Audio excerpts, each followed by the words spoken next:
90% copywriters कोई पैसे copywriting से नहीं कमा पाते और बाकी के 10% जो एक्चुअली अर्न करते हैं उनको वो चीज पता है जो आपको अभी नहीं पता। 5 में से कोई एक मिस्टेक जरूर कर रहे हैं जिनका आज मैं इस वीडियो में जिक्र करने वाला हूं। अगर आपने भी अभी तक कॉपीराइटिंग से कोई क्लाइंट नहीं लिया और कोई अर्निंग नहीं की, it's not because copywriting is saturated या फिर एआई ने कॉपीराइटिंग को रिप्लेस कर लिया है, बल्कि आप इन 5 में से कोई एक गलती जरूर कर रहे हैं जिनका मैं इस वीडियो में आज जिक्र करने वाला हूं। Before we get started, in case you are new to the channel, my name is Ramesh Kamal and I am proclaimed as Pakistan's number one copywriter by a $300 million email marketer Troy Erickson. Over the years I worked with over 2,000 businesses as a copywriter and I also run my own offers and my own businesses as a copywriter and a marketer. जी, तो बात करते हैं mistake number 1 की, वो है not enough learning. जी हाँ, majority of the copywriters, 90% of them by the way, वो एनफ लर्निंग ही नहीं करते of sales, psychology, persuasion, marketing के प्रिंसिपल्स के ऊपर before they actually start hunting clients और before they actually think about making any money with copywriting. तो वो बेस लेवल पे, सरफेस लेवल पे चीजों को लर्न करते हैं, यूट्यूब पे चंद फ्री वीडियोस देख ली, कोई एक आधी कॉपीराइटिंग पे बुक पढ़ ली, कोई आर्टिकल्स या ब्लॉग्स पढ़ लिए, and all of a sudden they think that they have become a copywriter. जी नहीं, copywriting is about getting people to take action,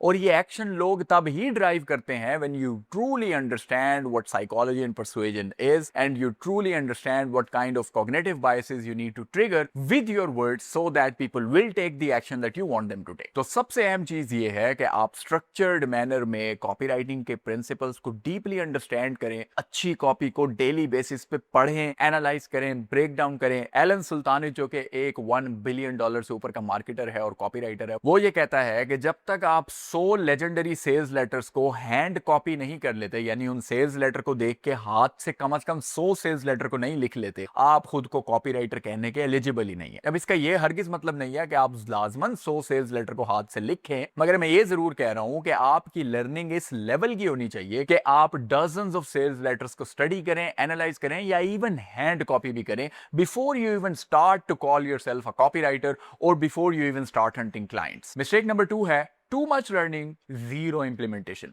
जी हां, मिस्टेक नंबर 2 पहली मिस्टेक का फ्लिप है। कुछ कॉपीराइटर्स लर्निंग तो बहुत करते हैं और महीनों लर्निंग ही करते चले जाते हैं, लेकिन कॉपी हाथ से लिखते कभी नहीं है। लिखते हुए उनके एकदम हाथ पांव फूल जाते हैं और मुझे बहुत से स्टूडेंट्स मैसेज करके कहते हैं कि सर हमने 3-3 दफा आपके लेक्चर्स को रिवाइज कर लिए लेकिन कॉपी लिखने की हिम्मत नहीं पड़ी। तो मैंने कहा अगर अभी तक आपने कॉपी नहीं लिखी तो आपने कुछ भी नहीं सीखा, because copy writing is just like mathematics. जब तक आप इसको हाथ से नहीं लिखते आप कभी भी कॉपीराइटर नहीं बन पाएंगे। आप जितनी मर्जी लर्निंग कर लें, जितने मर्जी रिसोर्सेज देख लें, फ्री वीडियोस देखें, बुक्स पढ़ें, पेड रिसोर्सेज लें, पेड कोर्सेज लें, जब तक आप उन चीजों को जो आप टेक्निक, स्ट्रेटजीज और प्रिंसिपल्स मार्केटिंग, सेल्स और परसुएजन के सीख रहे हैं, जब तक उनको आप हाथ से प्रैक्टिस नहीं करते आपको कुछ भी नहीं आता होगा। और इसी इंप्लीमेंटेशन में दूसरी चीज ये है कि आप क्लाइंट्स को भी आउटरीच करना स्टार्ट करें। बहुत से लोग लर्निंग तो करते रहते हैं, कॉपी की प्रैक्टिस भी करते रहते हैं, लेकिन क्लाइंट्स को आउटरीच ही नहीं करते। जब तक आप रियल क्लाइंट्स के साथ काम नहीं करते आप एक लेवल से ऊपर एज अ कॉपीराइटर कभी भी नहीं जा पाएंगे। मिस्टेक नंबर 3 है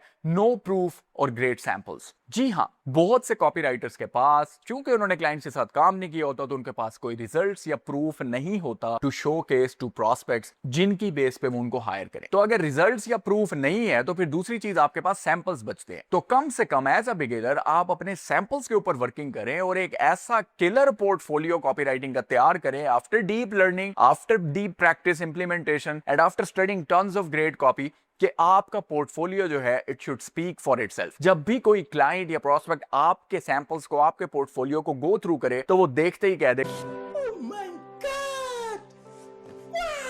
this guy knows what he is talking about based on your writing itself. तो अगर आप सैंपल्स नहीं बना रहे, पोर्टफोलियो नहीं बना रहे, जो भी कर रहे हैं it is useless. You will stay broke, you will never get a client, you will never make any money with copywriting, just like 90% of the aspiring copywriters. Mistake number 4 है नॉट इनफ आउटरीच। जी हां, अगर outreach कोई copywriters कर भी लेते हैं गलती से तो वो उतनी नहीं करते जितनी उनको करनी चाहिए। अगर मैं आपको एक सिंपल स्टैटिस्टिक बताऊं, एक क्लाइंट लेने के लिए you should be doing at least 150 to 300 outreaches at the very minimum. और अगर आपको 300 आउटरीचेस करने के बाद क्लाइंट नहीं मिलता, you should be willing to go up to 500 even 1000 outreaches before you start complaining कि यार क्लाइंट तो मिलता ही नहीं है। Because let me tell you one thing, जितनी ज्यादा आउटरीच आप करेंगे उतनी आपकी लर्निंग होगी। Because with the outreach you will be able to understand कि किस तरह के मैसेजेस पे मुझे रिप्लाईज मिल रहे हैं और किस तरह के मैसेजेस हैं जो बिल्कुल क्लाइंट्स इग्नोर कर रहे हैं। सब्जेक्ट लाइंस कौन सी हैं जो अच्छी जा रही हैं, हुक्स क्या है जो काम कर रहे हैं, रिप्लाई आ गया तो मैंने क्या मिस्टेक्स की कि क्लाइंट क्लोज नहीं हुआ, नेक्स्ट टाइम मैं वो मिस्टेक्स रिपीट ना करूं। So the thing is, unless you do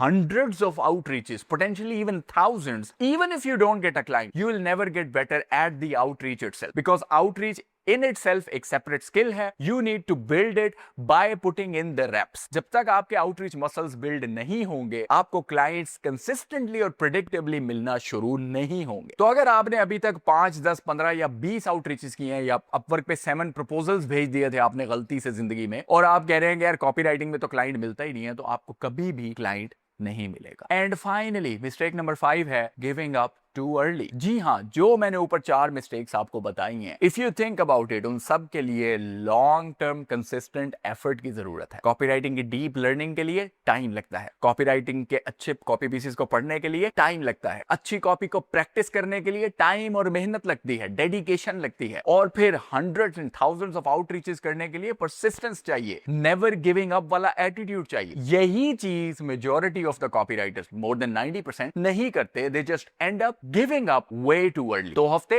1 महीना, 2 महीने, 4 महीने, मैक्सिमम 6 months, इसके बाद 90% ऑफ द कॉपीराइटर्स फील्ड से जा चुके होते हैं, वो गिव अप कर चुके होते हैं। तो फिर सक्सीड कौन करता है? जो एक्चुअली 1 साल से 1.5 साल तक कंसिस्टेंट रहने के लिए तैयार है, चाहे उसको कोई क्लाइंट ना मिले। मैं आज छोटी सी एक एग्जांपल आपको दे दूं। मेरा एक इंटरनेशनल स्टूडेंट है यूके का, डेविड के नाम से। 1.5 साल तक वो कॉपी राइटिंग की प्रैक्टिस करता रहा, आउटरीच करता रहा, कोई क्लाइंट नहीं मिला उसे। इवन मैं भी उसे एक पॉइंट पे कहने लग गया कि यार तुम्हारी परसिस्टेंस और डेडिकेशन को सलाम है, तुम्हारी जगह मैं भी होता तो शायद अब तक गिव अप कर चुका होता। तो उसने कहा नहीं, गिव अप तो नहीं करूंगा, क्लाइंट्स एंड पे लेके ही रहूंगा। 20 साल उम्र, 1.5 साल कॉपीराइटिंग में लगाने के बाद आज वही लड़का $7,000 से ऊपर हर महीने कॉपीराइटिंग से अर्निंग कर रहा है। ये होता है when you don't give up, because आपका 90 to 99% of the competition already जा चुका होता है मार्केट से। तो फिर आपके स्टैंड आउट करने के और क्लाइंट्स लेने के चांसेस ट्रेमेंडसली बढ़ जाते हैं। अगर वीडियो से वैल्यू मिली, give it a thumbs up. अगर आप सीखना चाहते हैं कि आउटरीच को स्टेप बाय स्टेप कैसे करना है, वो भी एक ऐसे प्लेटफॉर्म पे जो बहुत ही लिटिल नोन है, मेजॉरिटी ऑफ द लोगों को पता ही नहीं है और एब्सोल्युटली फ्री है, तो इस वीडियो पे जो आपको नजर आ रही होगी उस पे क्लिक करें, go and watch that video. I'll see you in the next one.